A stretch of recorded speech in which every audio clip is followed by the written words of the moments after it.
Okay, you guys, it's a special Woo Woo Wednesday.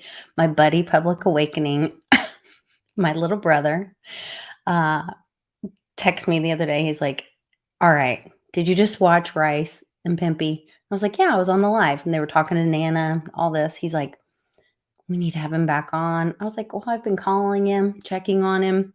He didn't respond, but he had a rough year, so um, we're excited to see that he's back on." He also got kicked off of YouTube, so we know what he's facing in censorship land. But we just want to show lots of love and encouragement. So go get your friends, go get your neighbors, share this link because Pimpy is back.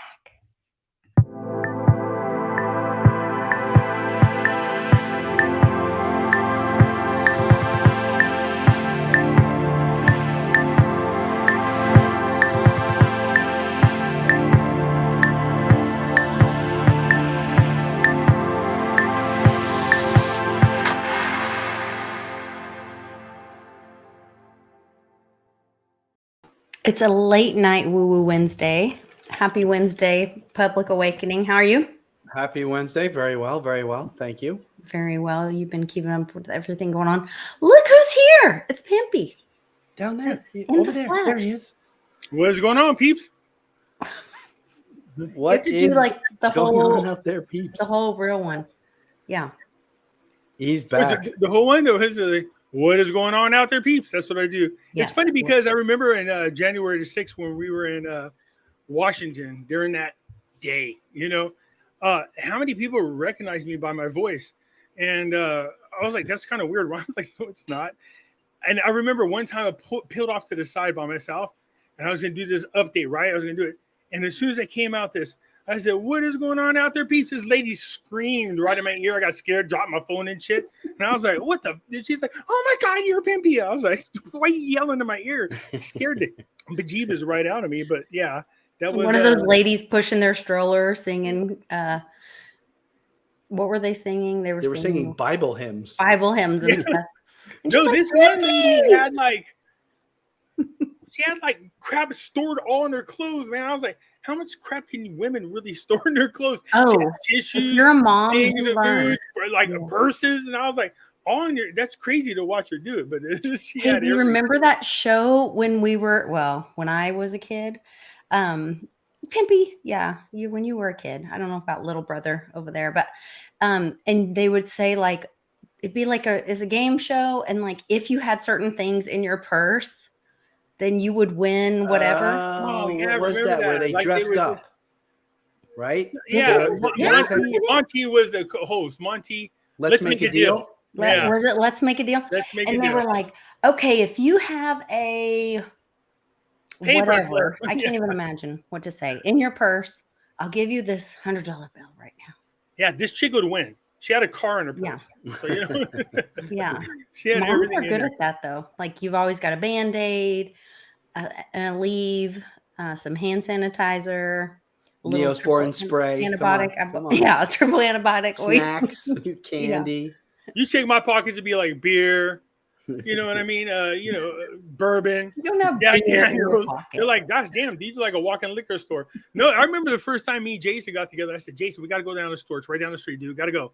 It's like Liquor Warehouse. But you don't realize how big it is until you walk in. But the funny thing is, when we walked in, I was like, oh. But this lady looks at me. She goes, oh, you haven't been here before. She goes, you can just leave your bag right there, and every other aisle has free testers. I was like, I love you. You want to get married? Did we start walking around? Free testers? Yeah, free testers. I was like, whoa, man. Yep. This lady wants to have my child, man. Seriously. Think about that huge. like a day at Sam's. This place was truly a liquor warehouse. Yeah. It was huge. It was Costco with all liquor and little shopping cart. I swear to God, it was. I've never seen. It was the first place. It was the first place I've ever seen in my life where they sell styrofoam cups full of ice to go. Yeah. Never saw that before. The first place in my life. I was like, is this right? You guys got styrofoam? She's like, you know what happens when you guys get out that door. Was that in Texas? It's funny you should mention that. In Texas? It was in Texas. Oh. I was like, it's funny you should mention that. We went right out the door and started drinking. Everybody say a little amen to Texas. Yes. That was awesome. It was a lot To of the fun. Republic of Texas. Then we took the Uber. The Uber guy ratted us out for not wearing masks. Fucking prick. Oh, excuse me. He's sitting there with his phone. Which Like, channel are why we is he on? Are taking we our allowed to picture? cuss? Where are we at? I think you can cuss because I said this was for adults, but we don't talk about jobs or vacations. Oh, got that. Yeah, that's funny. Poor Rice. I know. But his last channel, though, I was like, friggin' vacations, you know, I mean, just because. I know. It was funny. Yeah. A lot of fun. So you're in Vegas, I heard. Who is? 21st. You guys are. That's my birthday. It's my 50th birthday. Ooh. So I'm not going. Really? Mm-hmm. You're not going? Is that No. right? Mm-mm. And I think the month after that is Boo Boo's 50th birthday. Oh, wow. Yeah. Boo Boo, look at you with the older woman. No, it's actually younger for you. Huh? What do you mean, older woman? Older for him, but then I remembered he's not my age. And I was he's like, older look, than me. you heard of Menudo? If you get past the Menudo age, you can't be with me. That's the ongoing joke. So for those of you who don't know who Menudo is, they're a singing group. And once you got to this is going to sound pedophilish, but that's not what I mean. And that is once you get to the age of 16, they boot you out and they bring in new members, right? So I was saying, once you got over the age of 26, it's time for a new one. And it's got to be younger. No, Boo Boo is awesome, though. She is. Speaking of, sweetie. she's Yeah. not too far from here. She can hear you. Hey, Boo Boo. Hi, Boo Boo. Yes, she's wonderful. Hi. I've been What's on the the wife want me phone to tell with you guys her. Yes, I've been on the phone with her before. She's a wonderful woman. A drunk Lisa talking on the phone is hilarious, by the way. Boo Boo. It just goes in circles. It just goes. Yeah, I love What are you it. talking about? I wasn't drunk. I was helping you. How Drunk. mean, You man. were My the ass drunk is one. fucking tired and drunk. You were the drunk one that missed your flight. I was the sober one yeah, talking but to I the was Boo smoking Boo. dabs, and I was the straight one. I'm just So saying. you ready for it? Let me tell you a great experience I had on drunk and missing flights. So Dr. Ron Neer invites me to go talk to Robert Kennedy Jr. in Memphis. He's I supposed to cannot be wait there. to watch that. No, well, what happened was something happened. He didn't make it. So this is a while ago. On my way there, I'm laid over in Vegas, and I'm sitting there at the airport, and I call him up. I go, look, man, I'm uncomfortable about something. I only got like a $300 drinking allowance. He's like, is that going to be good enough? I was like, no, it's not going to be good enough. You know this. And I said, let me talk. What he said was, talk to God. Aren't you got to good with God? And I said, dude, seriously? I said, well, let's find out how good it is. So I put in $20 and won $1,400. Mm-hmm. So I'm laughing. I go, God said we got $1,400. For the record, no, I don't believe God gave me $1,400 to drink freaking alcohol, you guys. All right. So I get there. We have a great time. I'm I flying hate back. that you think you have to do a disclaimer on that. So because people go, God don't want you to drink alcohol. No, it's just, it was the joke. Jesus I'm made on- wine. So Yeah, so I'm on. I know. Just trust me. Jesus cheats when it comes to drinking games, man. He converts it back to water. So, anyways, I'm flying into Vegas. They're screwing up our flights when I'm going home. It's just a freaking mess. I'm pissed. I'm miserable. They charged me 3 times for one ticket. I'm in the negative. I've been there for like a day and a half walking around. My luggage is on its own vacation. God only knows where. They won't call me a room because they said I missed my flights, even though I proved to them on a text that they rebooked it. And they're saying you have to talk to corporate and it takes a while, blah, blah, blah. I met this nice lady on the flight there. She's like, look, I'm at the Cosmopolitan. We'll hang out. I said, okay. I'll go to Cosmopolitan. I can't find her. So I said, screw this. I'm talking to this sweet couple. I'm on a slot machine. I'm trying to fake it like I'm playing it so I get free drinks. But this lady's giving me the drink. She goes, aren't you going to play? And I was like, yeah, I can't keep faking this. Okay. So I have $20 in there. I said, okay. And I'm doing a $2.50 bet, right? And I said, I don't know anything about this game. And this thing happens where these orbs take me to this bonus round. I said, what is this? And this lady goes, oh, so you get the money for each orb. The goal is to try to get off. not like, hey, just so you wait, just for clarification, because we watch a lot of my friends watch Jean-Claude and the WooWoo dude, not orbs as in floating balls of light in the room guiding you to something. Orbs as in little balls with numbers in it on a slot machine, and that's how much money you get. Yes. So I'm betting $2.50, and there's like, $5, $10, no big deal. So there's 15 little slots there, and 14 of them are now lit up. And I got 3 spins left, and I'm down to number 15. And for some reason, I could feel it's going to hit. And I go, so what is the deal with this 15? And there's now a mass amount of people behind me. I'm not really paying attention because I don't care. I said, what does this mean? What does this mean if I get this last one? She goes, oh, you win the big jackpot. And when she pointed, she showed me the $5,000 one. I thought, oh, that's cool. Cool. And she goes, why? I go, I'm going to get it. I can just feel it. So third spin, bam, it hits. The whole crowd goes crazy. I'm like, scared the shit out of me. I was like, what's going on? She goes, oh my God, you just won $64,000. And I was like, no, I thought you said the big one. She goes, that's not the big one. That one. So I won $64,000, right? That's awesome. So no, that's the rest of the night. Once you win big money, you don't give a shit whether you win or not. Then you win all the time. I won another $7,000 on different things. I went to the roulette table, paid $100 a hand on my third hand hit, just because I was mad at the guy that was supposed to give me a comp room. Instead of saying I can't give you a comp room and why, I can hear it, but he wasn't telling me. I was too busy bitching at him the whole time to even care about the money. Anyways, I called up Doc, Ron, and Helen Bellin, and I'm telling her, boo-boo, come and get me. She said, oh, I can't make it. Doc's going to come out there. I said, I'll pay for it. I'm not flying because I'm pissed. I can't even enjoy my winnings. Cosmopolitan can't call me room. I said, screw you. I'm going to Bellagio. I get over there. I'm standing in line. This lady comes over. She goes, Miss Freeman? I was like, yeah. She goes, come with me. And I was like, oh. Uh-oh. Because they have cameras everywhere. I said, because I made a big scene, probably going to kick me out. And she goes, so I understand. She's on her little thing. She goes, I understand you had a good night. And I was like, yeah, I would say so. Because she's thinking, I want the money you won at Cosmo to go into the Bellagio. Literally is in my backpack behind me. Yeah. And in my pocket is another $7,000.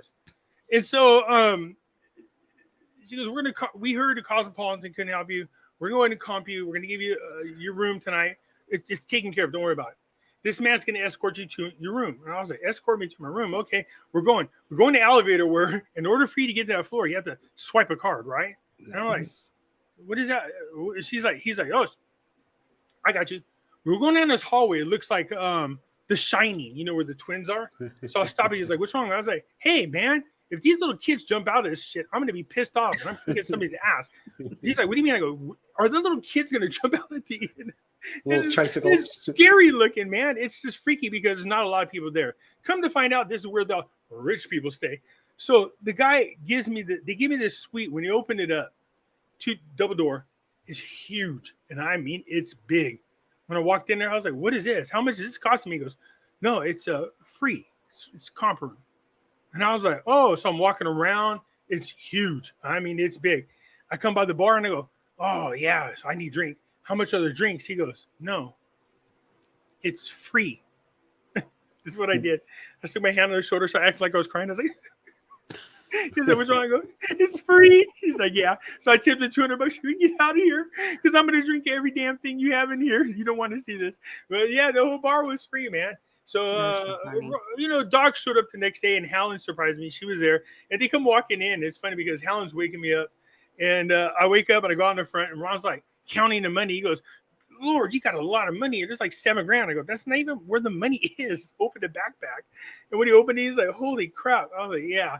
So we stayed there one extra day and just kept winning. We asked about this steakhouse, right? They sent us to the steakhouse. I'm not even kidding. I go, what? I want a good steakhouse. They sent us, the freaking bill is like $4,000, man. I was like, wait, how much are the steaks, man? No, because you order wine. The wine was expensive, but I got the Wagyu steak, and Ron got a good T-bone steak. And I mean, this shit was so expensive. I was like, okay, we're just going to do this one time. Because if I'd have known, even if I won a lot of money, I would not have done this. I just don't like that kind of stuff. But, we drove home the day after that and just money all in my thing. So there you go. That's my... you had an experience. Yeah, it's I don't know. I mean, I guess we could still go. We're like, I just keep feeling like at any moment, the end of the world's going to happen. The military is going to come out. The banks are going to go down. Everything's going to get shut down. I can't get stuck in Vegas because my babies are here. I can't get, you know what I mean? Oh, darn, I'm stuck in Vegas. Jeez. Ron was with me when I won 18,000 on a roulette table. So, did you just win 18,000 on a roulette table? I was like, yeah. He's like, you act like you do it all the time. I don't gamble, so I don't enjoy that. Lots of dogs. That's Big Lovin' and Lizzie Booba. Big Lovin' and Lizzie Booba. Okay. Well, so for me, it's about seeing the people. Aww. Say hi, Big Lovin'. It's like I'm camera He's kind of shy. No, he ain't a little asshole. He's a little asshole, just so you know. Got quiet though. Yeah. Go on. Yeah. So My big motivation, if I were to go, because I'm back and forth on this, I'm driving my poor husband crazy because he's a planner. He likes to know the plan. What is the plan? Yes. Tell him to bring the box. Tell him to bring the alligator head. We're on. Yeah. He's like, got another plan. What's the plan? What are we doing? What's the plan? I'm like, maybe like that week we could decide. Like, I mean, I'm making him, the poor man, crazy because I just feel like I want to be like, there's going to be so many people that I love there because of the like Quinn Summit and that other convention or whatever. But I do not want to get stuck out there. Vegas is kind of Satanish. Like, to be honest, it's got kind of a bad vibe to me. Every time we've gone, walk with goodbye people. This way, you don't have to worry about it. Well, there you go. What's your thoughts on that, Pimpy? When's it going down? When are the banks going to start to crumble for real? I mean, metals are starting to crumble. You can't say when are they going to start to crumble. Well, starting to crumble. No. Japan's treasury and central banks are fighting each other. Japan. Well, like that's ours, so you know. There's a huge fight going on between our reserve and our treasury right now. Remember before, like, everybody, they've been combined. Well, they were combined, it seemed like. But let me just tell you this.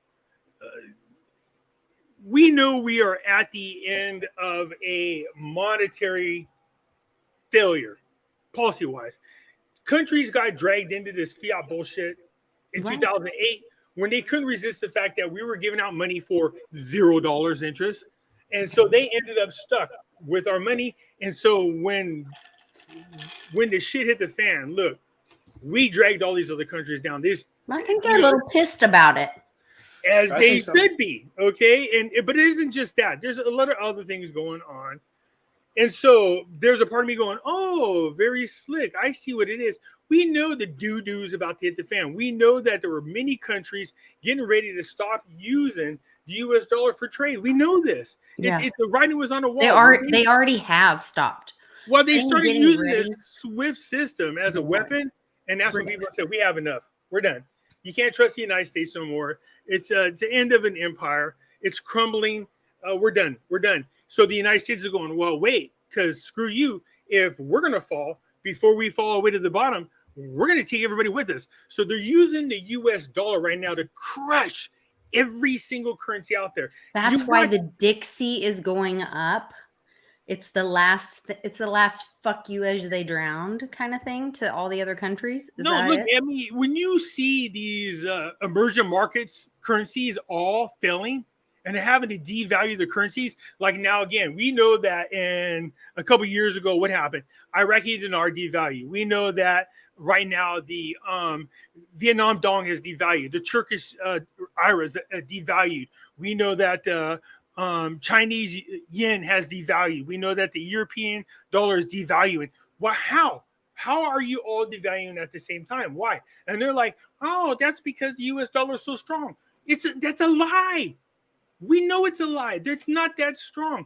I saw the best interview today by Andy Shipman, and I posted it on my thing, on my new website. So he said this. They're just lying to you. Mm-hmm. The dollar is not that strong, but what they're trying to do is they know that the dollar is going to hit the bottom like everybody else. So what they're hoping is they're going to crash as many other currencies as possible.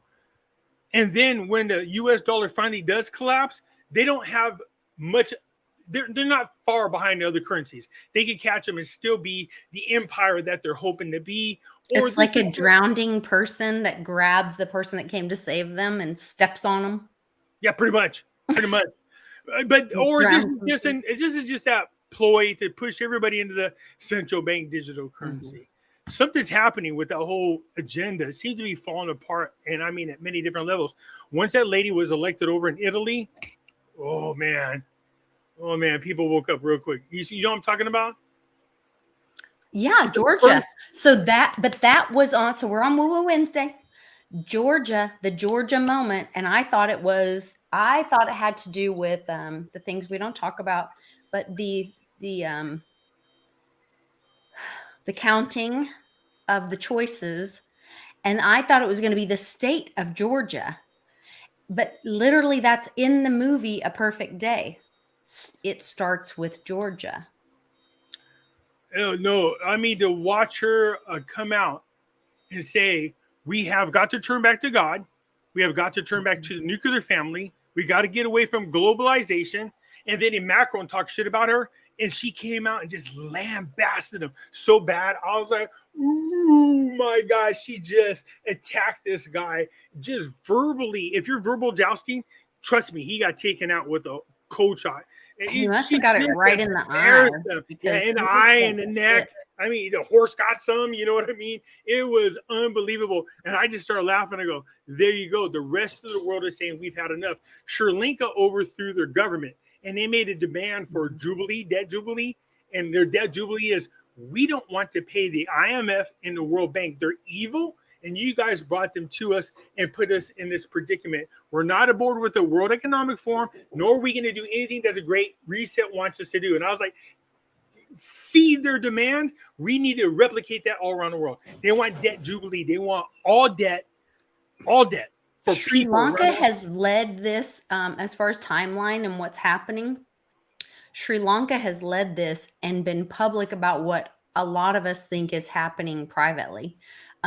So if she jabbed Macron in the eye or jousted him or whatever, he didn't make out so well. That has to be what he looked like after she was done. You got to look up her speech to her respond to Macron. He talked crap about her. They're calling her a fascist, and I go, does this sound familiar? People, listen, no, a fascist, a racist. She called out the child labor. She said, you're asking for child labor in Africa to bring you electricity. Like, she just destroyed him. Nice. No, it was a brutal takedown. And of course, they attacked her the same damn way they attacked Trump. And now people are going, wait a minute. You're saying this about Trump, but you're saying it about this elected official, that elected official, that, Russia's helping all these people out. You're saying the same damn things. So there's something wrong here. Okay. And people are waking up to that. Thank God. People are starting to say it. Absolutely. Absolutely. So as far as the banks collapsing, whatever this agenda was, it's not happening as they hoped it did. There's no doubt about it. I agree. So would it be that the dollar collapses, but not the banks? Maybe the banks stay in place as a mechanism, but instead of robbing from us, they are going to serve us forever. Well, I remember a couple of years ago, we're doing the whole Nasser, the Treasury and the Fed got together. And I said, they'd be like, what do you think their goal is? I said, their goal is to bankrupt the Federal Reserve. And people are like, no, that's not going to happen. It's never. What's happening? They got $47 trillion on the books of debt. They're going to go bankrupt. But I go, the reason for the bankrupt is to purposely collapse the economies around the world, collapse the currencies so that the World Economic Forum is going to run in and go, hey, we're the savior. No, you're not. And people know now they are the evil villains, and nobody's buying into that. So my problem is this. People really got to go to the website and study it. You got to understand how many major corporations around the world are involved and they're against each citizen. We're talking about Coca-Cola, big companies like this. They are, if you do something that's against agenda, they'll attack you. And I remember like a year and a half ago, I did a video telling people, let me show you something. There's 500 major corporations that all agreed that if anybody tries to make the voting rights stricter, they're all agreeing to boycott that country, boycott that state or that city or whatever, to bankrupt them until they force them to do what they want. And that's exactly what happened with the whole, was it Georgia? Kemp, where Brian Kemp is, and Stacey Abrams. Is that Michigan? Yeah. Yeah, so they did that. Remember, they moved him out of the All-Star game, and then they moved him over to another. That's what they wanted to do, and they're still doing that right now. So what you got to do is pay attention to that list of corporations and never, ever, ever, ever do business with them again. So my hashtag is #bankrupt every one of those bastard corporations, for real. Seriously. I think they already are. Do you see what's happening like with Nike? A lot of these promoted tweets that I see are these what I think are bankrupted corporations. A few years ago, Public, what was that one? No, you know what they were doing? Kitson. Do you remember Kitson? No, I don't remember that one. It was a Hollywood company, and all of a sudden one day it had been bankrupt and whatever, and all of a sudden one day it had like stuff that we cannot talk about on here in their windows of their shop in Hollywood. And I was like, oh, yeah. what the heck? No, I think what these corporations agree to do is, look, if one of us gets hurt, we all pick up the slack for that company, money-wise. But then when the multiple of them start getting hurt, and they're like, yeah, I don't know if we can afford to cover everybody's asses, because look at Netflix. Oh, we love the Obama. Slammed. Everything about the Obama did failed. Spotify. We love the Obama. No, you don't. And they got kicked off of Spotify. I mean, they're not as popular. PayPal gets hit for talking, swatting people that have opinions other than the woke agenda. No, people are waking up. Somebody said, Pimpy, do you think the world's getting more evil? And I said, no, it's definitely evil versus good, but it's not that we're becoming more evil. It's just that the veil that was there that protected them before is now being lifted. Yeah. And now we're seeing it for your own eyes, the reality of the evil people. And so people are waking up. So do I think we're going to come out of this? Yeah, I do. I don't have any. Is that Chuckster? Yes. That is Chuck. Chuckster! What's happening, my brother? PayPal, yeah, definitely. Had the nerve of them. Seriously, the nerve of them to come out and try to tell us what they said. The fact that they still boycott people that they don't agree with is people. We got to look. People are like, well, there's no alternatives, Pimpy. Yes, there is. Yes, there is. I actually got involved with. This is going to sound crazy. There's a underground movement for, how they're saying Russia's not providing the world with the 85% of the fertilizers that they need, because it's high in nitrogen and it's against the climate control. But before that, I was already working with people who do worm farming. And I was like, worm farming? Like, what do you do? And you find out that the worm compost is way healthier for the environment, way better. And you get 33% more yield. And so now I've been on this, you know what I mean? This worm farming. Did you just say 33% more yield? Yes. Pimpy. I know you don't like the number, but it is. So, I'm not one of those people who get caught up in that bullshit, man. I will just for jokes, but I don't, because I go like this: good, evil, good, evil. Now, there is a thing. Now, I will be honest about something, because somebody said, didn't you believe in magic? I go, okay, you can't say, do you believe in magic? This is what we're doing. I understand how magic works. I understand how numerology works, but the way people are talking about it is wrong. So when they go, oh, this symbol, no, you're not doing it right. So therefore, I'm not threatened by it, because I understand it the right way. You know what I mean? I understand what the symbolism is. I understand what the numbers are. You know what I mean? So do you think a lot of the numbers right now are is a lot of that being reversed or used back on the darkness, the evil? As in reverse magic? Sure. To some degree, there has to be. Well, no, here's the thing. And it does. Okay. So that we're on the same page. Understand how magic works. And they've been using this for freaking decades. Forever. It's like symbolism. a tool. People don't understand that our actual language is a form of spell casting. How you put your words together. All right. They call it spelling. Sure. Yeah, it is. Thank you. And so it puts this veil there. But where things reverse is as the truth is exposed and people use the power of truth, the power of love. And this is going to sound like some kumbaya stuff, but it's not, but it is. And that is, it's the power of positive thinking, the power of love that actually defeats the evil. And the evil, and a couple of years ago, me and Doc were talking about this. He goes, so the bad people are going to win? I was like, no, you want to know why? Because they're fucking arrogant.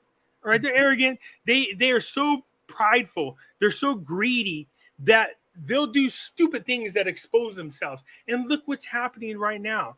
Nancy Pelosi, why are you against stopping Insider trading? You know what I mean? Stuff like Nancy Pelosi, why is your husband getting away with a DUI? Why under both alcohol as well as drugs, but had harmed an individual, which the law states in California that you guys helped pass, that if an individual gets harmed, whether it's yourself or other individuals, that's an automatic felony and 5 years in jail. But why isn't your husband going to jail? He or somebody. And people are going, hey, we're done with this rules for thee and not for, or rules for we, but not for thee. We're just tired of it. All right. And so the veil is being lifted. So, it's more of how does God function? God knows how the evil people work. He knows their stupidity. He knows what their weaknesses are. So he knows that through their own ignorance, through their own greed, through their own stupidity, they'll expose themselves. So, and that's what you're seeing happening all around the world and right that now. they are, absolutely. Once you know how the magician does his trick, once you see the sleight of hand and how it works, Yes. it doesn't work anymore. You can't do the trick no it doesn't more. work Yes, anymore. that's a perfect analogy. So But, funny because like I hate magic with everything in me. Like, oh no, I love it, man. I do. Yeah. I was drawn to it, but people see. Here's a misconception about magic. You know, magic literally is all through the Bible. But here's the thing that you don't understand. And magic, I don't want to be the dumb dog. You know, when people go, oh, look at the ball, look at the ball. And then they put it behind their back and pretend they put it behind their back. We've been the dumb dog for our whole lives up until the last few years. Everyone laughs at the dog. But that makes me so angry. Most dogs, believe it or not, they get hip to it. You can do it a few times, but what happens, like a fourth or fifth time, they don't run, right? They go, nope, I'm not falling for it. Yeah. They stop. Do they not? Unless you got a real stupid dog, okay? So, no, you know, magic it's a real thing. It's truly all over the Bible. People like to talk about it, and I don't know why. Because, you know, we've been told our whole lives that's evil, magic, evil. And it's like, wow. But then you look at somebody like King Solomon, who's one of the best magicians. And here's the one that people hate. Jesus was a great magician. And people are, oh, blasphemy, you sinner. And it's like, God, man, you really got to really study these things, man. Yep. And magic is not bad and it's not good. It's neutral. It's the person that makes it bad or good. And there's no such thing as black magic, and there's no such thing as white magic. Magic was good at first, and then the bad guys learned how to do it. Dark magic and light magic. There's no black magic. There's no white magic. It's dark and light. And just so you guys know, if you go back to the original language that we spoke here, the Aramaic language, like, you know, the word for light is the same as knowledge. That's why they say Jesus is the light, is the way. So you replace it for the real meaning, which is Jesus is the knowledge, is the way. So white magic is about knowledge. It's a discipline. It takes a lot of work to know the truth. And then the word darkness, you know what they say? You know, the devil is the prince of darkness. No, he's not. The word darkness is the same as ignorance. So what is it? Satan is the prince of ignorance. So what is dark magic? It's ignorant magic. It's the sloppiest, less disciplined, and easiest way. It's the most seductive, and you know, you get suckered into it, and in the end, you end up getting hurt because you lack the discipline to do the right kind of magic, which is light magic. Okay, so it's real. It's not fake, people. Trust me when I tell you this is not. All right, so magic is neutral. It's not bad. There's dark magic and there's light magic. There's no such thing as black magic nor white magic. The term dark magic comes from the Majis during the Persian Empire. There was a group of people that were really powerful in magic that Jesus used to talk to, and they came from the Black Sea. So they taught magic, and people call it black magic. That's where the term black magic comes from. But it didn't mean evil magic. They just were by the Black Sea. So they were known as the black magicians, the black magic, the Majis. And there were the three wise men that came, seen Jesus when he was born. Well, not three, nobody knows the number. We were told it's three, but you know, I don't want to get too into this because there are a lot of Christian and religious people that get bent over this because they don't want to hear the truth. They are conditioned by their Bible, they're conditioned by the religion, and well-intended, really well-intended. Like Westwood's dad and I had a discussion this weekend, and he was like, you know, Lisa, you get into that you know, stuff with the tarot and that with your friends, and you know, that's dark magic, and I don't remember what words he used, but I said, okay, or he said astrology. He was talking about the astrology, and I said, okay, Pops. I said, let's just have an open discussion. Like, let's just talk about this. I said, in the Bible, how did God tell the kings to go find Jesus? By looking at the stars. Mm-hmm. But what we're that's talking a hard about argument. Astrology is all over the Bible too. People are trying to interpretation. They're trying to get a message out of interpreting the stars, which is different. That's you know, I get where he might be coming from, and that is people going, oh, the stars are lining up, which means you're going to get a new car tomorrow. No, what? But here's the truth. the fact that that person implanted that idea in your head, the power of positive thinking, if you really believe you're going to get a new car, it's going to happen. And it's not because of freaking astrology. It's because your God-given right, your abilities, is the ability to co-create. So you manifested a fucking car because some idiot told you you're going to get it through astrology. It has nothing to do with astrology whatsoever. Absolutely. And it works the opposite way too. Yeah. Yeah. So what's that? I like the ones that science, bitch. Where's that one? I love that one. So Public sent this to me earlier today. You guys let me know if you can hear this. I love Bruce Lipton. It's a documentary. Every human, and it's a fact, every human first 7 years is download a hypnosis. The brain of a child He's under talking 7 about the is in Matrix. a lower vibrational frequency. When you put wires on a person's head, you read electroencephalograph, reading brain activity. A child below 7 has a lower vibration than consciousness. It's called theta. Theta is imagination. Oh, that's how kids play a tea party with mud pies, but to them it's a real thing. A kid rides a broom, it's a horse. That's theta, imagination. Theta is also hypnosis. And the idea is this: before you can become conscious, if you don't have any programs, what are you going to be conscious of? The movie The Matrix. Okay, so that's the movie The Matrix. So if we are there, we've gone past theta and we're in consciousness, then to become awake, not woke, is that this painful process that we're going through right now where we're becoming collective consciousness? Okay, so you hear religious people say this all the time. Oh, the second coming of Christ, the second coming of Christ. There's no second coming of Christ. No. Christ has never left. I agree. Christ is still here. The second coming of Christ is us moving into the Christ conscious. So, and even Christ said, not only will you be able to do the things that I do, you'll be able to do better. Okay, but when you sit in the church, why are you pissed? Why are you calling me blasphemous? Why are you saying I'm a sinner? When God said that, I say that you are the children of God. Because the Pope wants you to have to go in a little box and pray to him and ask him to talk to God for you. Yeah, and give money. And give that money. That's why the church does that. Yeah, okay, so let me just throw this out there for my Catholic brothers and sisters. I grew up Catholic. Me all too, right, let me say unfortunately. This. You got to ask yourself this. Why is it that the church, the Catholic Church, the Roman Catholic over there in the Vatican, has somewhere in the neighborhood of 17 billion freaking dollars in gold, has 22 billion or so, no, they have trillion in gold, billion in real estate, and they want us to go around and help the poor and the needy? How about you take the fucking money and you help out the rest of the world, you fucking pricks?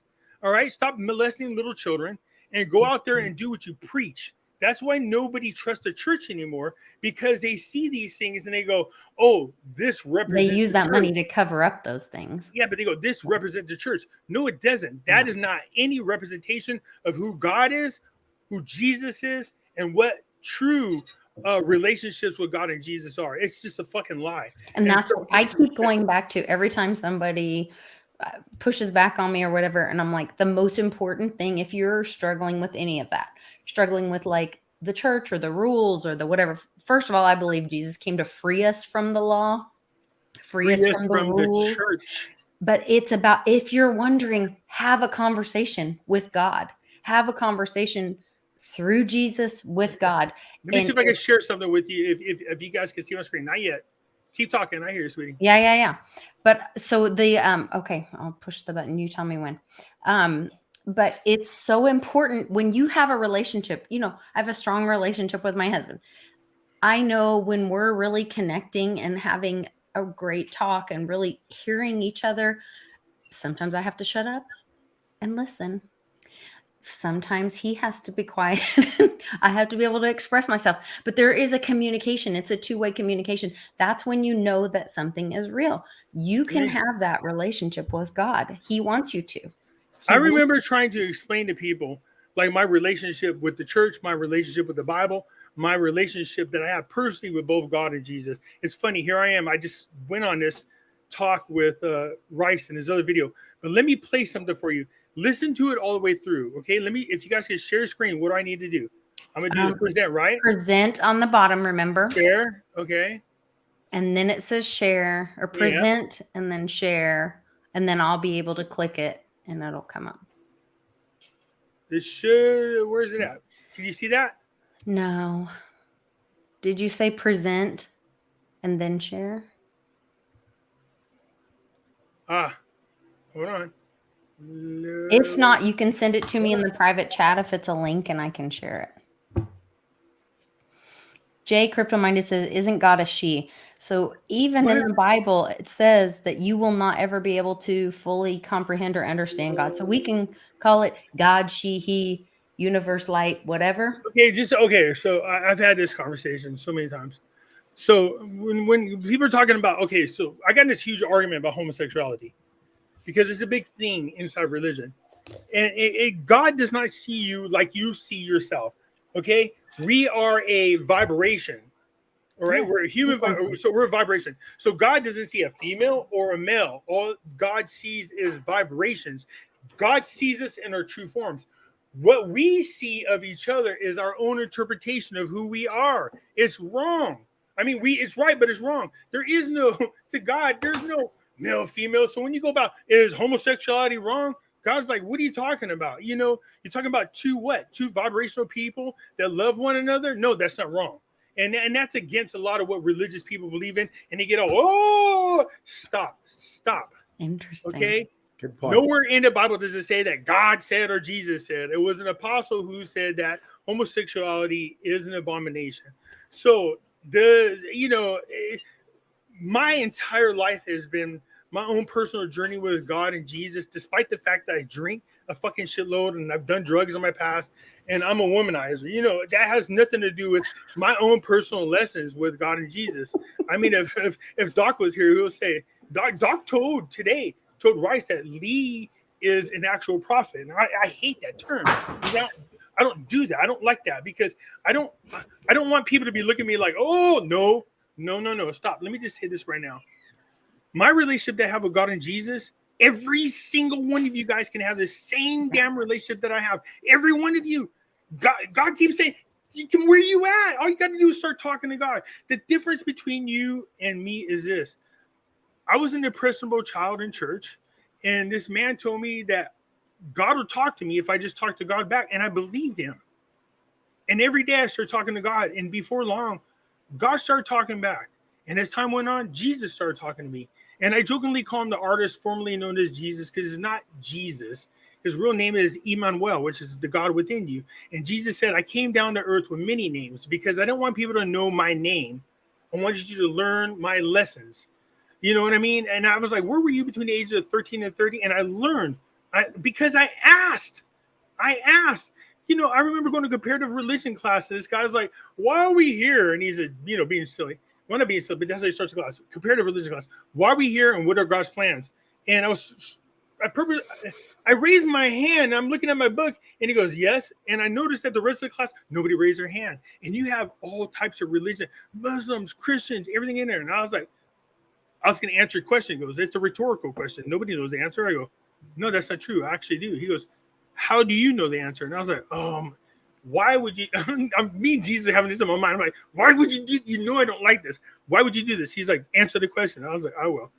I said, there's an answer to it. And I spent 4 hours in his class explaining to the students in there why we're here, what's going on.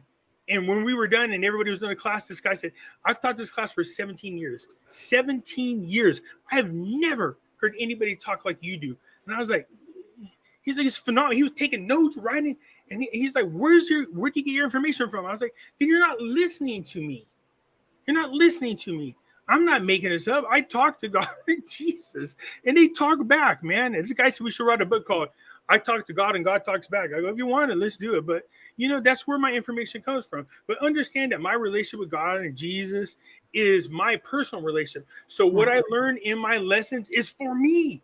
Okay, you have to establish your own relationship. I don't mind sharing information that like I'm doing now, but what happens is my whole entire life, I tried to drink and drug God and Jesus out of my life. I did. I resented the fact that I had the kind of relationship that I did because it was scary. There's a lot of responsibility. People treated me like a weirdo. And so I stopped talking about it for years, decades. I would not talk. I didn't trust nobody. I would talk to Jesus and God quietly, but I would not share my experiences. And then it just changed about 2 or 3 years ago. And I was doing a April and AJ show, and for some reason I came out with it, and just, it was time, I guess. But Doc's known me for over 20 years, and me and Doc had these conversations. Doc's like, I believe Lee's a prophet. I'm like, don't do that to me. Do you understand what that does to me? We can all be if you share. No, I'm like, look, here I'm in a bar getting shit-faced drunk. Here I am popping drugs. Here I'm with 700 different women. Does that guy look like a fucking choice of Jesus or God to you? No.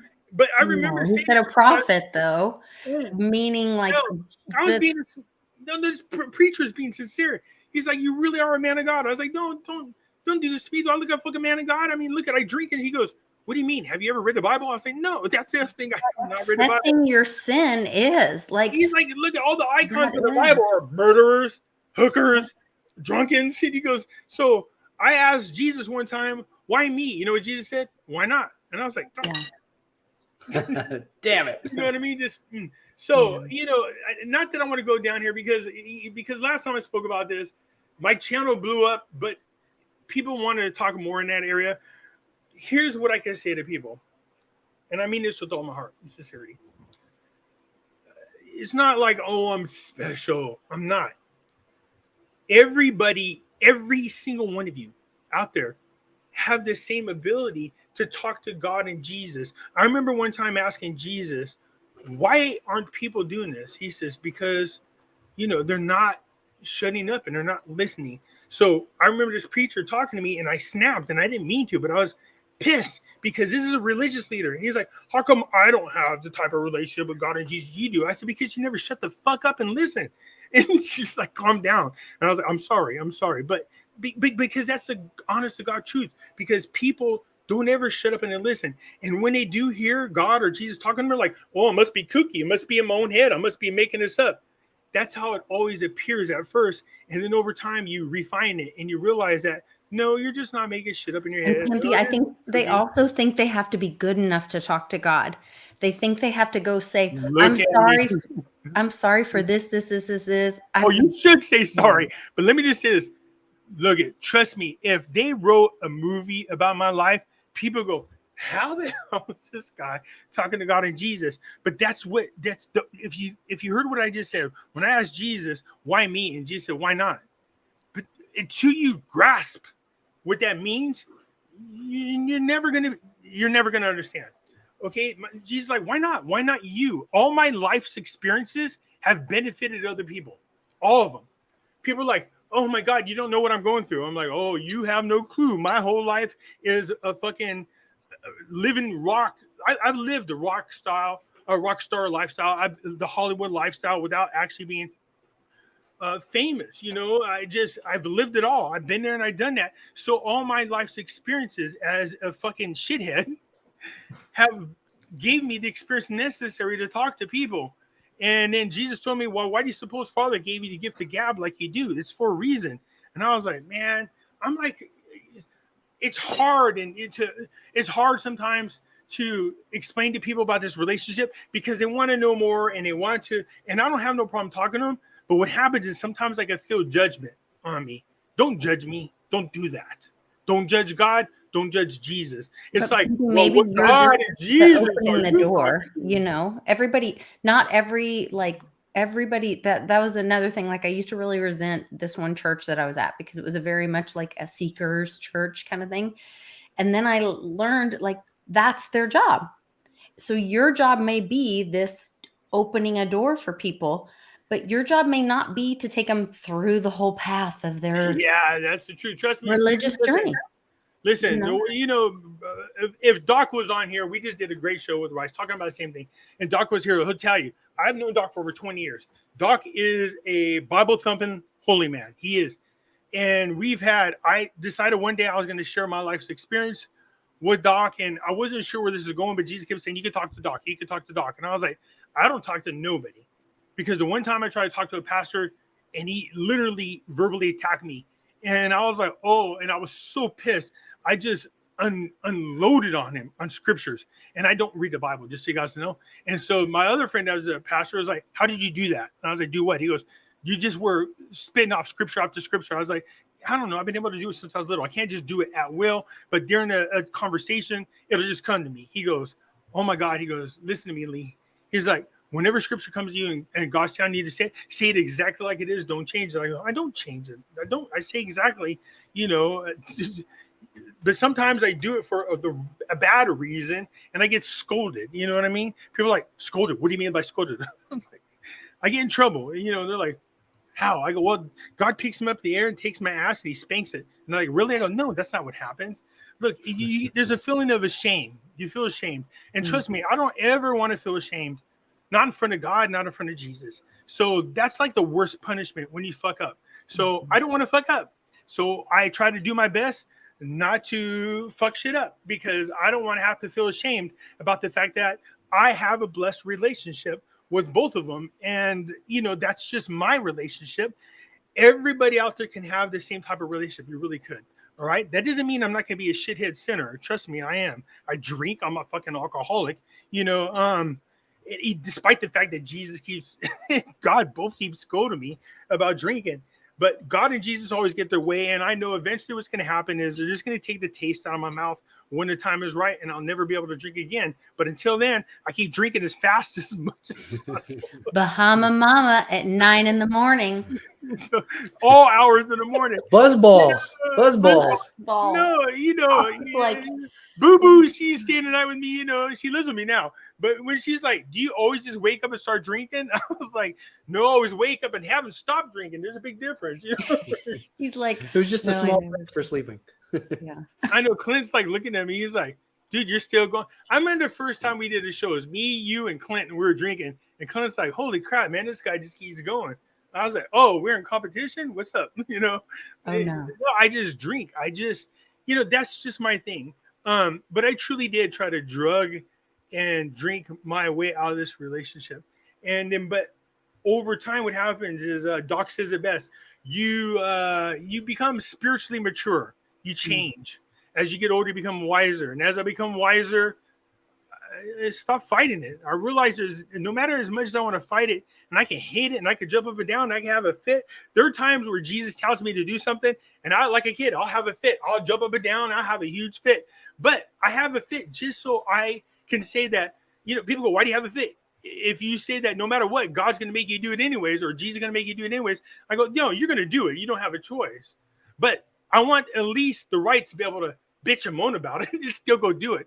I'm going to give you a perfect example of something. I had an Xbox that was modded. This guy, a friend of mine, he worked for Xbox. He's able to mod it, and he downloaded like 14,000 games on this mod box. I had Halo 2 before it was even available to the public. And if anybody plays video games, Halo was like a big deal. And I had it like 4 months before the rest of the world did. It's like capture the flag. But yeah, that's part of it. But you got to understand how big this is. It launched my kids' popularity to a whole other level once the kids came over to found out we had it. So it was part of my husband and I getting divorced. So, good. To some people, I can't tell you how many grandmas I killed, aunts I killed playing this game during work. I was like, I'm at a funeral. So anyways, the box is glitching. And the guy that can fix it's in the Bay Area. So he's like about an hour, 15 minutes away from me. And he's like, dude, you got to get here. I got to go on a flight. I'm going to be gone here shortly. And I don't have a lot of cushion room. I have like maybe hour, half. So I'm flying down the road. And then, boop, traffic's at a dead stop. I was like, what the hell is this? There's a fire. I'm not even kidding.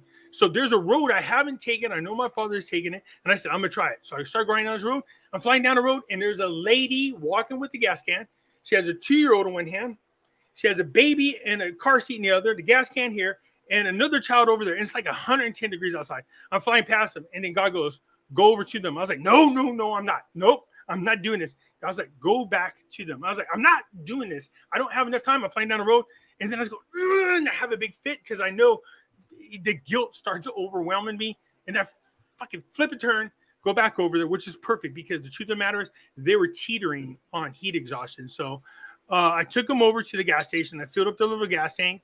I gave them the drinks. I gave the kids the drinks. They were, they were pretty sick from the heat.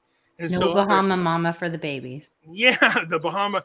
So I take them to the car. They fill up the tank. They fire it up. They're grateful. And I'm like, fine. you guys have a great day. I'm happy I can help them. I was happy that I did it. So I started to go home, and that same road that had the traffic on there, I started to go home, and Jesus goes, no, go to your friend's house. I was like, there's not enough time. And Jesus goes, no, go to your friend's house. And I was like, okay. Dude, somehow, some damn way, I got there right on time. After I spent all that time picking up the lady, taking her to the store, buying the kids drinks, making sure the kids were all right, taking them all the way back to where the car was, miles away, putting gas in her, making sure they're all right. I got to the end, and then Jesus goes, now go. And I was like, what? So some people might go, that's nothing. That's just in your head. No. Look, for me, it's a better understanding. Wait. What happened when you got to your friend's house? It's on time by 7 minutes. And he fixed it, and I was done. I was all happy. I got my computer. But on the way home, I just kept laughing, going, you know what? If Jesus and God want you to do something, you're going to do it. No matter what, you're going to do it. You can throw a fit like I do all you want. But if you are meant to do something, you're going to do it. But you're also going to have the tools that you need to do it, because you thought you didn't have the time to do it, but you had the time to do it. Yeah, that's the thing. When it comes to time, time is not, okay, here we go. Not just time, but any resource. If it's something God wants you to do, he will give you the tools to do it. If it is your job, you will have the resources. Everything works out the way it's supposed to work out. Yeah. That's the greatness and wonder of God. So as much as I had a fit, and I was being selfish because I wanted to fix my game, and I didn't give a shit about helping that lady and her babies. But then the guilt started overwhelming me, and I could see the kid's face. So I looked in the mirror, and I was like, no, shit. And I made a U-turn. I picked them up, and they're in the car, and I'm looking at them. They're all like freaking sunburnt and shit. And I was like, you know what? The game's, I don't give a shit about the game no more. And so I did. I took them. We got them gas, got them drinks, took them to the car, was playing with the little baby. And, you know, because he's sunburned. You're great with kids, too. Yeah. I just don't know that about you. Yeah, I love kids. You know, just they were good. They're on their way. The air conditioning is going, and she was on her way. And just the funny thing is, I got to the end of the road, and I was ready to go home, and she's like, "No, go ahead, go to your friend's house." You know, I was like, "Huh?" God's like, "Go ahead, you can go," and that's what happened. So some people now see, but I can also show you that I'm an asshole. There's times where I'm talking to Jesus when I'm drunk. And I could be an asshole about shit. And so, but I also learned things. Like one time I was in a bar with my friends, and we're drunk, and there's like me and two more of them. And this is going to sound some fucked up shit, but this is a sense of humor that me and Jesus have with one another. And then I was sitting there, we're drunk, and the song YMCA came on. And I said, oh, let's do YMCA. And like, there's only three of us. I go, how about you be the Y? And people are like, that's so fucked up. But I go, no, Jesus thought it was funny. He laughed. But people don't get it. The Y.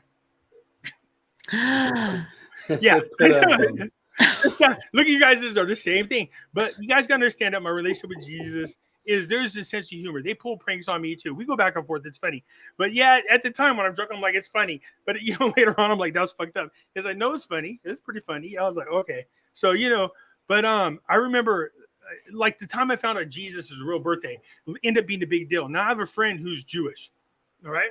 And his father he's been trying to figure him out for the longest time. But when I'm around my friend, he will see me from time to time when I'm having conversations. I'll forget that Jesus is not actually by me, and I'll be talking out loud. So I was drunk on Christmas, and I was sitting at the bar, and I go, hey, happy birthday to I said, cheers to your fake birthday, because I know it's not December. Okay, we know that's not the real birthday. And Jesus said, well, we have a lot more in common than you know. And I spelled a drink. I said, we don't have shit in common like that, man. He's like, we do. And my friend's like, comes over and he's like, oh, this is the time. I go, what are you guys talking about? I go, Jesus is telling me. I was just celebrating his fake birthday. I think it's like September or whatever. And Jesus telling me we have a lot more in common than you know. This is what my friend does. He goes, focus. I'm going to use you to talk to Jesus. I was like, stop. What do you want? He said, what is Jesus' birthday? And then Jesus told me, and I started laughing. He goes, what are you laughing about? I go, Jesus said he was born in a truck, and I'm laughing. And you know, I'm laughing up a storm. My friend's like, shut up. What do you mean? He said he was born in a truck, a Nissan truck. He goes, no, you idiot, focus.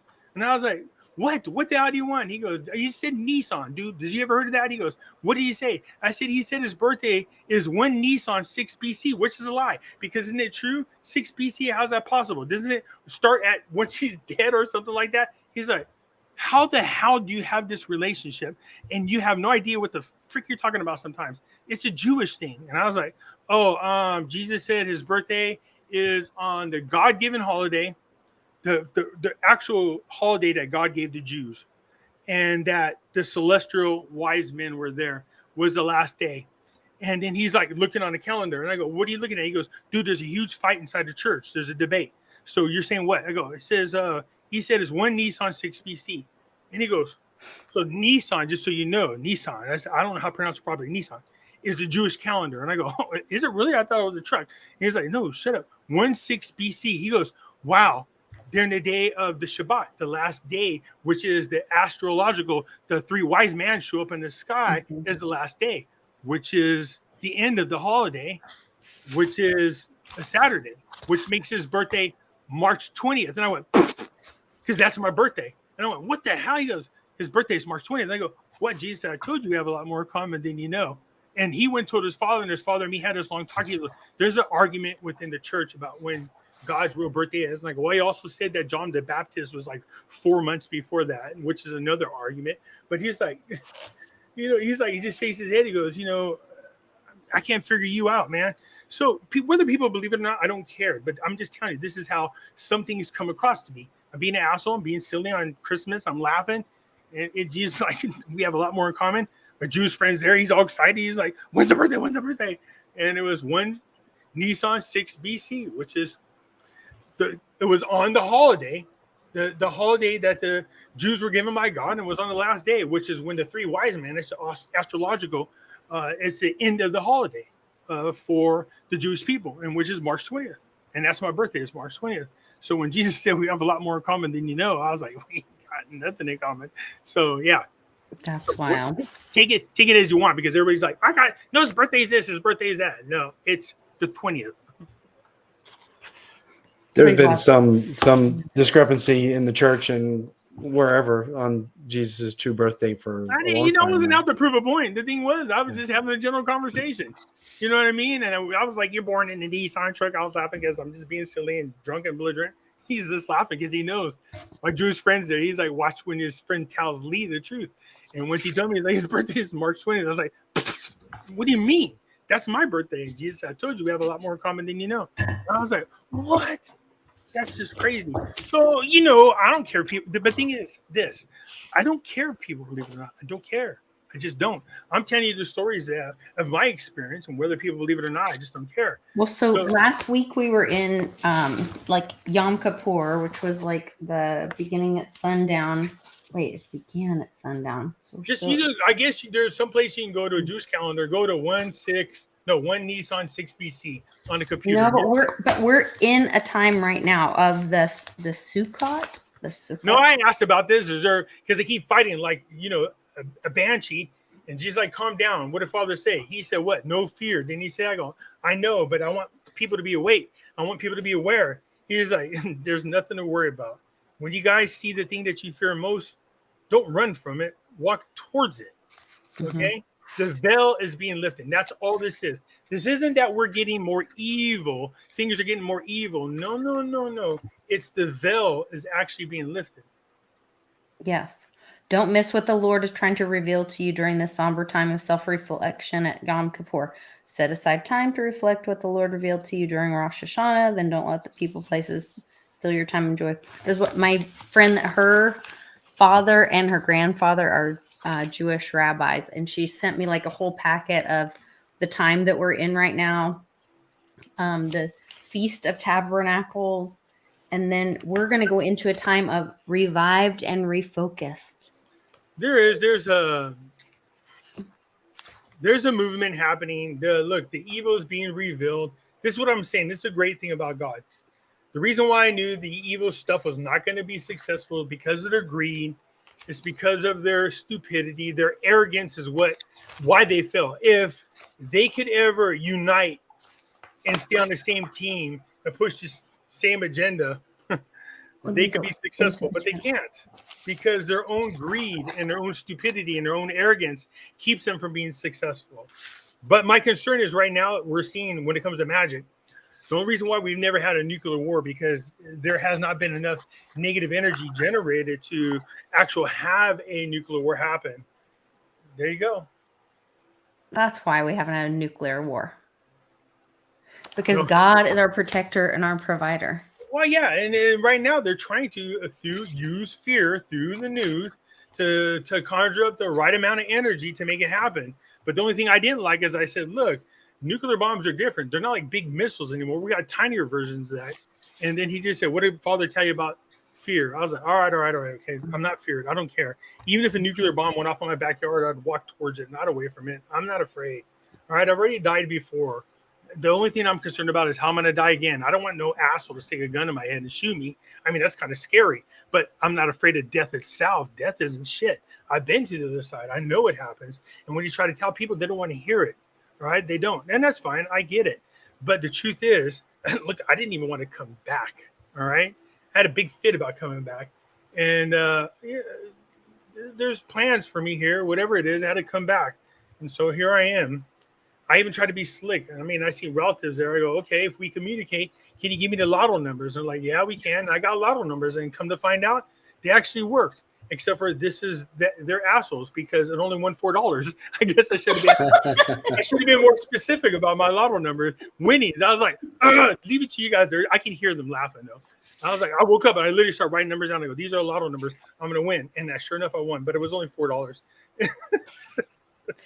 Winner. Pimpy So we went way off in left field. Sorry, you guys. No, How about the midterms? Fantastic.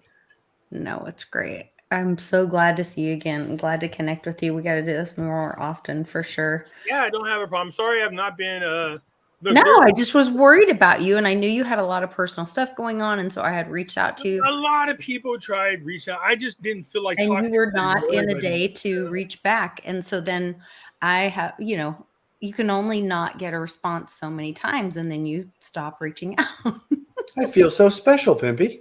Oh my God. Just so you know, you're special. Yeah, you're very. I always get that text back. No, I mean, I got like a lot of other YouTubers like, man, dude, you're not responding. I'm like, I can't explain it to them. But I'm not just a YouTuber to you. No, sweetie. You know that. I mean, you and I are friends, I thought. No, we are friends. And I guess I worded it wrong, okay?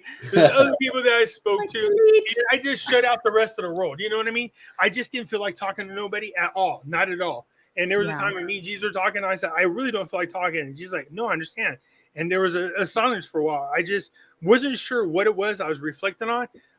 It's like one negative thing after the other happened. And I remember Jesus telling me before it happened, he was like, hey, you've been prepared. You've been preparing us for a long time, but there's a spiritual war coming and you're about to be attacked like you wouldn't believe. So you know what to do. And I was like all arrogant about this shit. And I was like, oh yeah, no problem. Bring this shit on. But then when it started happening, I was like, ouch. It's hard. Ouch. Yeah. And so Jesus like, we're still here. I go, I know. I've not forgotten that. Especially when it comes out of left field and you don't see it coming, man. Yeah, man. I told my sister and my mother not to get the thingy-jiggy. And they both did it, and they died 2 weeks, from one another. No. And my freaking dog, this can sound terrible, but my dog's like a family member, So my dog passed away, and then I had one thing after another thing after another. I was like, dude, seriously, when you said I was going to be under attack, this is taking this crap to a whole new level. He was like, you can handle it. And I was like, yeah, I know I could. So I just needed to sit back and just reflect on what was going on in my life. But that is where you needed to be. It breaks you to that point where you're just leaning on him, and that's where you needed to be. It wasn't a matter of leaning because even I just wanted silence because they'll constantly come for me. And I'm telling them, can I just have a moment to just be alone and let the shit go through my head? And then when I turn to him, I know that God and Jesus are always there. And Jesus is always, man. The relationship that I have with Jesus is different than God. People are just like, well, what's it like? I go, no, your relationship with God is different. So when you're talking to God, it's hard to explain to people because God talks to you in different ways. Sometimes just you having a conversation. There'll be a time where God will put a 7-hour conversation in my head. And it seems like it only took a second. But, there for 7 hours worth of conversation is instantly there. Jesus is like a person is actually physically there for me. So it's constantly on my right-hand side, and when we talk all the time. But there's times where I've been seriously upset about something, and now start raging to the point where Jesus ends up standing in front of me, and he puts his hand on my chest. He goes, calm, and instantly I'm calmed down. And that means that I went way overboard, and it's embarrassing I told Jesus, I'm ashamed about this. And Jesus like, I know, but you got to learn to control that part because Father told you that you're needed for something different. If you can't control your anger when it comes time, then you're going to be no use to it. So I've been trying to learn how to be less aggressive until the time comes, because I know I'm allowed to be aggressive, but only when the time comes. But right now, it's not the time. So that lady grabbing my flowers, I thought I did a good job. You did. Yeah, you did. So I was like, You did. I still think that was a distraction from the exit of whatever was going on there. But yeah, whatever it was. But even I Whatever. told them guys, don't even think about it, man. You even the mood I was in, I was like, you're spoiling my good drinking mood, which is really bad for you guys, man. Because by myself, I'll pick up tables, I'll pick up chairs, I'll pick up midgets by the feet and beat you with them. This is how you know what I mean? Is midget like, let me go? I was like, sorry, little guy. It's terrible. So, but I'm grateful it didn't escalate more than that. Yeah. But other than that, we had fun. That could have been bad.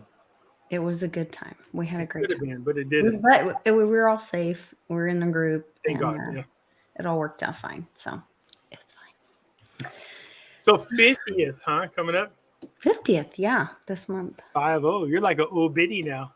Yes, I am I'm going to get How a you shirt feeling that about says that? Old Biddy. That's going to be my name. Instead of Pimpy, I'm going to be Old Biddy. You want to hear something funny? So, like, when I was club promoting, my birthday actually was the second largest event for club owners. I had hundreds of people show up. And I'm like, I don't even know most of these people, but it's a big event. And so for my 50th birthday, I was by myself. I did nothing. It was like the greatest thing, man. I was like, I'm just going to sit here. It's just me. Oh, Actually, that may be what we do. I don't know. We're trying to decide. I might have been in Vegas, but there's a lot of times that I go to Vegas, I just sit in my room and I just look out the window. People are like, you don't do anything? No. I know it sounds crazy, but for me, Vegas is a type of getaway where I go there and I just flip my chair around, look out the window, admire the people watch, watch the lights. It's beautiful, but regroup my mind, let it get crazy, get rid of all the bullshit that's in there, meditate on what's going on, and then go down to the roulette table and slap the shit right out of it is what I do. You're crazy, man. Okay, okay, do you want to share Vegas for your 50th birthday? Do what? You could be in Vegas for your 50th birthday. I know. I'm just trying to decide. I don't know. What are you feeling? I'm just curious. I don't know. She's 50-50. You can tell. Yeah, I'm 50-50. She'll just jump and do it or stay home and watch TV. One or the other. Either way, no I'll be fine. Jammy socks. Yeah, a little bit. Yeah, I'm kind of back and forth. Yeah. Like I am such a people person that like I want to be with everybody and I want to do the things and all that, but like there's just I don't want to fly. My husband needs to drive. It happens where you just go, you know what? Not today. Not today. That kind of stuff. Yeah. Not today. So it's just me and the dogs. And the dogs, yeah. Tell people, people are like, I hate dogs. I'm like, wow, how can you hate dogs? They love you unconditionally. You can have the worst freaking day of your life. Walk through that door. They don't give a shit.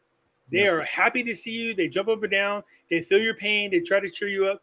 I tried being depressed before with my dogs around. It's not going to happen. They nudge my hands all the time. They're licking me in my freaking nose. I'm like, oh, stop. My eyeballs biting my ears. I'm like, these dogs are not going to let me go. This drive me crazy. They just want me to cheer the hell up because they love you unconditionally. You know what I mean? That's the great thing about pets. It's pretty sweet. Yeah. Yeah. I mean, yeah, my kiddos are growing up. Cannon's 12 today. Today's his birthday. So my baby. Oh, wow. How quick time flies, huh? My youngest Happy birthday. Is 12 today. Cannon. Yeah. Pretty wild.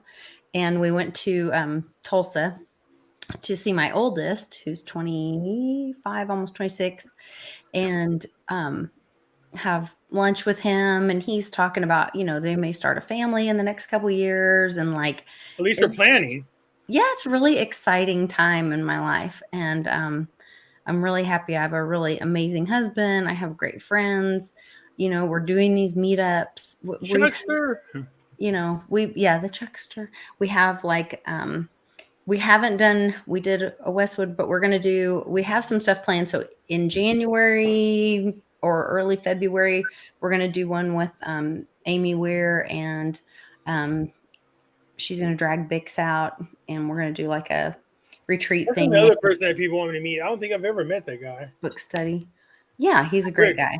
Bricks, and Uncle Cliffy. Everybody's like, "Yeah, I'm talking to Uncle Cliffy." I'm like, I don't know who these people are, and I've not met him. So yeah, and I love Uncle Cliff. Yeah. He just told me he was proud of me in my recent interview with Reggie, so that made me feel. I got a big pat on the back from Uncle Cliff. That made me feel really good. Jason, you talk too damn much. What the hell's going on with you? I'm just listening. With you, there's no reason to talk. You just keep going. He's like, I'm just happy to be here. No, I'm just chilling out. Listen, this is great. I'm a big fan of both of you, to be honest. Legend. I'm gonna get him like, "You the legend." He's like, "What's no? My name's public." I was like, "It's Legend." I'm like, why? He says that just seems more appropriate. Yeah, just roll with it, buddy. Just roll with it. When I give people nicknames, it stakes. Like Future Baby Mama. That's the other one. Future Baby Mama. Not happening. So, no, never say never with this guy. You've seen the voodoo that he's got. The funniest thing was we were just screwing with her, remember? And I said, "Look at her. She's on the couch. She's thinking about our kids." She goes, "What? How can I not? He talked about it so much." Lisa's response was classic. "What? Are you serious?" I'm like, stop talking. Right now, everyone is cut off and going to bed. Right now. Everyone's finished. Yeah. That was a great 4 night. a.m. Yes. Yeah. He talks about it so much, now I'm wondering. That was the end point. Yeah. He plants these little subliminal messages, and all of a sudden, poof, it goes. It works. Dude, I walked right through the door and said it right after Geeko, too. "What's up, Future Baby Mama?" She's like, "What?" I knew it drove her crazy after that. But it was fun. It had a lot of fun. And they're all great people. I like Mitch. You know what I mean? Of course, Clint. You know, I don't think we've ever met anybody that's ever showed up has not been a negative person. Everybody's been good. So I'm grateful for that. It's a great group. Except for that one lady group of people that you like were trying to protect me from, that she was trying to she was going to make me a star. She was going to make me a YouTube star. And you were like, "So tell me your plan. Tell me your numbers. Tell me how amazing you are." And she like did not like you calling her out. She's like, "Just give me $10,000. Yeah, I remember this. I was like, "Let's sit down. Let's have a talk. What can you do? What are you going to do for me? What is your plan? Show me your business plan." Oh, my God. That was classic. I also remember the beautiful lady from Dallas that took us to her museum. Yeah. Oh, she was great. She was great. Awesome. Was really she was cool. like, "My employees knew who you are." And I walked in and they let us have whatever we wanted. I still got that necklace here. I have those earrings they gave me. Yeah. Yeah, it was awesome. Yeah. She's a wonderful person. So, that's the other thing. We meet great people along the way. I still have not met Johnny Ham. John. Well, so Pimpy, that is the thing. If you come to, if we ended up going to Vegas, that would most likely happen. John Ham? John Ham. He should be happy now. He's got more subscribers this time. Remember last time I want to talk to him? He's got more subscribers than me. Yeah. Okay. Well, guess what? Now you got more than me. Well, you can pay for him too. Oh, I'll be done. Anyway, Mine's organic. So, anyways, I know Renee's like, "Fucker." He's listening. So when you're speaking of subscribers, you got swatted again. Not again. This one is major. Where are you rebuilding? Where can we go watch you? You can go to. I changed the name, which we still have not been able to share the screen. I wish we would have, because I can share. I mean, I can put stuff up. And you had it up there a second ago, and then you pulled it off. Oh, did I? Here, let me send something to you, because whether you want to share this or not, I'm gonna send it right now to you in the thing. But this changed my life. That one video did. Okay, but I'm gonna tell everybody where you can find me. I have a new channel, just so you're aware. It's called The Other Side of Things. This allows me now to be more broad. Before, when Pimpy's investment chat, I had to speak about the things I spoke about. But The Other Side of Things allows me to be, open about a lot of different things. And you see me and Doc are on there. I still talk about the dinar. I still talk about gold and silver. Still talk about all the other things. But now, since it's called The Other Side of Things, which is the other, does it just have a little floaty thing, or just clouds, or what is it? No, he's got his new logo. Oh, the new logo that's up there. Yeah, that's the other thing. Somebody said we're gonna change that. Wait, go, scroll up. I don't think that's it. No, that's not it. Here you go. I'll send it to you right now in the message.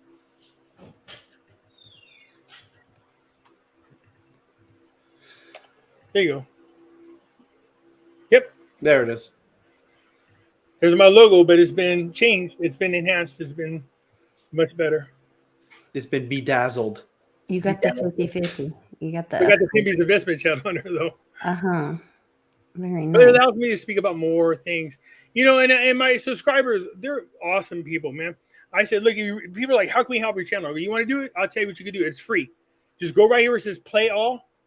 Go to the beginning, hit it, and just let it run. Whether you can do it on your phone, your laptop, at home, that doesn't mean you have to listen to all of them, but just let them run. Because what that does is increase my views. And once I get to a certain level, then it opens up the door to be able to do more things with YouTube. So was it hours of views, right? Yeah. 4,000 hours is what I need. It's all about the algorithms. Yeah. So for me to get up with the algorithm, I need to have it. So, you know, they got me up to, where am I at right now? 745. So not bad. But I think after today will be much bigger because people 948 right now. Okay, hold on. Let me put this in the comments so everybody can. Make sure you're all subscribed to Pimpy's new channel here.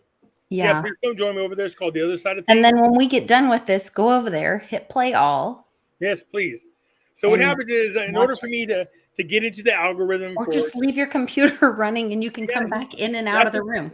That's what people are doing on their cell phones. They hit play or their laptops, or they go to bed. One guy said, all right, Pimpy, I'm going to bed right now. I just hit play all, and they let it go all the way through. There you go. Yeah, so Charlie just did it. I did it. Thanks, Chuck. So you got 2 more subscribers there. We have got to get together, my friend. So, and then in April, we will be having the Team Mighty Mia meetup. Say that 10 times real quick. Go. Team Mighty Mia meetup for Mighty Mia's birthday. And I would love for you to come out and come to Where's that going to be at? It'll be in Oklahoma City at my home, at my place. That's in April, so that's right after my birthday. Perfect. Yeah, right after your birthday. I'll be a big 5'5". Nice. Double nickels is what Charlie calls that. Oh yeah. We call him the love number. Lord help you. See that other link? That other link, when you guys got time, check it out. Which one? Oh, the first one. Yeah, that changed my life for reals. Okay. Yeah, he sent in the private chat. I will post that on my Patreon. If that's cool with you, Pimpy. Yeah, absolutely. Okay. You guys don't understand why. This is a guy explaining exactly what was going through my life at the time. And when I found this video, I was like, wow, this guy's definitely talking to me. So a great video. Good stuff. Good stuff. Yeah. So you guys know how you can help Pimpy. You can help me by joining my Patreon group. It's in the description below. You can also go hit play all and run the videos on my channel, but it doesn't really help me very much because I only made like $800. I found out when I filed my taxes through YouTube last year. That's not doing too well. I need you to help me with that, Pimpy. Maybe you can help me figure that out. But you're talking to the wrong person. I had to hire a CPA to fix the crap I got myself into. Oh, well. I made a lot more money through my affiliates than I did YouTube. They're like, hey, you forgot to mention this. I was like, oh, yeah, there's a lot of things I forgot. Damn it, Doc, take care of this crap for me. Yeah, no one's getting rich doing this stuff. But we are doing what we love and what feeds our soul, and we're helping other people, giving more information. Absolutely. And that's the kind of stuff that's important. Public, what's going on with you? I have I put a link to your website in the description. I got nothing going on, just being daddy and doing my thing, being public. Busy as that baby is keeping me busy. I'm not gonna lie about it. I'm old. I'm 47 to be bending over and chasing around a 2-year-old all day.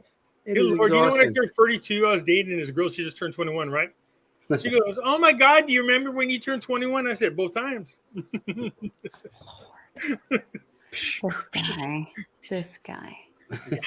All right, you guys are awesome, Pimpy. It was so great catching up with you again. I appreciate it. Need to stay in touch. Yeah, stay in touch and not let so much time go by. If I don't see you or hear from you before your birthday, happy birthday, sweetie. The 50. Yeah. Trust me, it's not down there. After now, you just get more carefree because you don't give a crap. Like, oh, now already, there's no need to be, careful. I'm already 50. I already lived a half century. I survived this long. I can pretty much make it from here. I think. You will feel invincible. It's amazing what alcohol will do for you.